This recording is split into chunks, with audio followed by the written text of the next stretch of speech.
Say it's a girl, yeah, and say you want to have sex with her. Take the changing factor. The changing factor is the girl, because never in your life, throughout, since you were a teenager to the rest of your life, you won't be crushing on one girl. But you'll have crushes on multiple girls, you'll chase multiple, and it's not only girls. Say it's other things, other desires, occupations, ambitions, whatever. You'll be chasing a lot in your life. So, what is the constant between all these different things? One thing was desire, a want to get that. And the other thing was, in a deeper sense, the I which wanted all these things. What I mean by that is, it's not anyone else who wanted these things. It might seem fairly obvious, but it's an important point. It's you who wanted it. For example, if you think desire was the important thing, then why isn't it important sometimes? For example, that girl you might have been chasing, or that dream you might have been chasing a few years ago, might not seem all that important to you now. Yeah, I mean, it's changing, no? Why is that? So, what was important here? Was it really that thing? Well, if it was that thing, why don't you care about that thing now? Sometimes one day we want something and the next day we want something else. In both these scenarios, there was something similar though. The fact that we wanted something. Why did we want that particular thing? Because we thought when we get to that particular thing, there will be some sort of happiness, some sort of pleasure, something valuable. But was it actually valuable? And the other thing is, who's the other person we valued? For example, say the other person we valued was me. Because for another person, he or she might want that other particular thing, but we are necessarily not going to give a damn about whether they get it or not. I don't mean to be crude when I say it, but then it's true enough, yeah? Like, I'm sure there are so many other people who value money, who value getting a family, who value sex, but then we don't really care about them. No, I mean, it's just another horny bastard. But then when it comes to us, when it comes to me who is feeling these things, when it comes to me who wants these things, it means a lot to them. It means a lot to me. It means a lot to me because it was about me. It was an ego trip. In this ego trip, the two things which were important was I and want and that particular thing. But now we broke down that particular thing really didn't matter. It was really the I and the want. Now, the want also really didn't matter. It did, but it only existed for a me. So actually other people also have wants. No? This want category mattered because there was an I category. There was a sense of I. And this sense of I has been the most important thing in our entire lives. From the point we were born, it was about me. I want that milk. I want that toy. I want to play. I want my parents here. And then it grew. The I and the want was still there. The objects of want changed. So, an I is someone or something who believes that something is valuable and therefore is constantly having to pursue it. The concept of an I is never at rest because it's always in search, in pursuit of himself or herself. What do I mean by that? If you get a girl or a boy, even that particular scenario is all about you.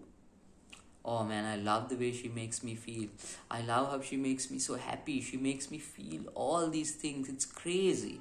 The important thing wasn't really the girl or the boy. It was the fact that this girl or the boy, this puzzle piece was able to fit something within you which got exploded, triggered, beautiful. Like it was this explosion of joy and emotion which was caused by this puzzle piece. But the only reason we value this puzzle piece, the only reason we value this other girl or boy is solely because of this explosion which was made within us. So actually what we valued most was this explosion.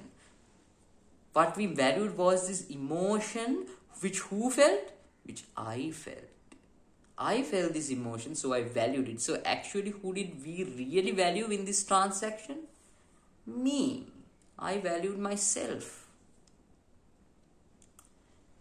But the problem is we spend our entire lives, almost every human being, actually every human being spends their life from birth to death chasing what they want and chasing what they value. The problem with this is, even though they find what they value, and maybe it will take 5 minutes, 10, 5 years, 50 years, depending on what they want, it may take various periods of time. And say, if they are lucky, say they get there, now there's no guarantee they'll even get it. Huh? They might be chasing for the rest of their lives, but say they get there. Soon enough, that state also fades. It's like a firework, no? Even the firework doesn't stay up. It bursts and it's gone. So even that state goes away. But once it goes away, what we are left with is still this state of wanting. This state of wanting another object. And this is the curse of life. The curse of life is we are never able to satisfy this hunger. And so there is life. Life is essentially this hunger for the ego or the sense of I to experience itself in a multitude of ways which it holds valuable. But this state which it holds valuable is forever diminishing, is forever going down. So it is cursed to always work in order to get this value, only for it to disappear. Actually, because every time it goes to that state and it enjoys it and it sees the beauty in it, it is automatically cursed to go and find it again. The truth of the matter is, it will never really find it. There will never be a point where it will reach a high and stay there. And this is where the analogy of a fish being stuck in the hook of pleasure comes in. The way we are stuck in this simulation is because of this hook of pleasure. We get pleasure and therefore we are stuck in it. We are doomed to chase it because it is not something we can sustain for a long period of time. We are doomed to sustain this sense of self too. This sense of self we are doomed to sustain. Why? Because even though we valued the girl or the boy, even though we valued I want this girl or I want this boy, even though we valued the want, what we most valued is this I. Whatever this I told us, we took it as gospel, man. We took it to be completely true. Say it wanted to get back with your ex. It's like, yeah, this is what I want. This is what I need. So I'm going to do it. It wanted there to be no more wars and all peace. Yeah, this is what I want. This is what should be there in the world. Why? Now remember, these objects change. Why did we value this I so much? What else could we really value other than this I? I don't think there is anything we can value which is outside your sense of I. Everything you valued was because of your I. The I itself is value. But now say, where is the end to this? What is the end to this? What is the process of moving out of this if you want to? Most people are okay with the fact that they are living in an illusion. Because the I want factor changes, like what they want change. No? But the I and the want don't change. Even when you are angry, you want the opposite scenario. Say someone is making fun of you, you want the opposite scenario. You want them not to make fun of you. Even that is a want. Say if someone is getting, if you don't understand situations, you are stressed off in uni or school, that is again because you want to understand. Because you don't want is also a want. So you are trapped within this responsibility of your ego. Everything you do is supposed to be to you, and even though you achieve everything you want to achieve, it will not guarantee any sense of joy, rather a fleeting moment, like a bubble. It will be there, it's beautiful when it's there, but it blasts. And so you'll have to kill and chop until you find the next bubble. But even that will blast. So all these versions of yourself are like bubbles. They come and go. They are fleeting emotions. They are like waves. And what we do is we try so hard to maintain these waves within and outside. But we can't. Because it's changing. It's never a constant, and it never really fulfills us.